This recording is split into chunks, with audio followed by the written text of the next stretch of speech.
The weeks-long clashes at the India-China border turned fatal on Monday when over 20 Indian soldiers were killed. The Chinese side also suffered casualties and concerns of escalation linger. At least 20 Indian soldiers have died from a violent face-off with Chinese troops on Monday night. The two sides clashes with iron rods and stones at their disputed border in the western Himalayas.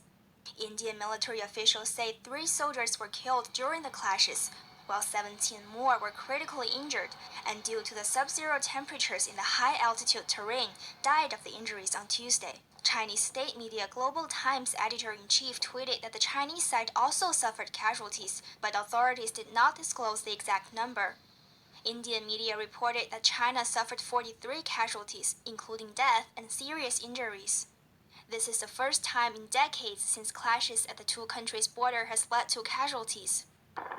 Although border patrol soldiers often engage in fistfights and stone throwing, the two nuclear-armed neighbors had agreed not to open fire, so fatal clashes had been rare. On Tuesday, Indian authorities accused the Chinese soldiers of operating in an area under Indian control and say the clash was an attempt by the Chinese side to unilaterally change the status quo there, while a Chinese commander and military spokesman blamed India, saying it proactively attacked an area under China's control.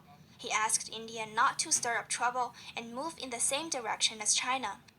An Indian expert is concerned the clashes could escalate. This time, what I see is a more aggressive posture by the Chinese, which looks like a deliberate policy to create confusion between India, or rather deteriorate the relationship between India and China at the highest level. That is the feeling I get. Small clashes have been happening since May. Indian and Chinese army generals have been in talks aiming to de-escalate. Border disputes between the two have continued since 1962, when China attacked India at the desolate and hardly inhabited border covered in rock and ice. Experts say then Chinese Communist leader Mao Zedong started the war to counter an internal power struggle within the party and re-establish his authority.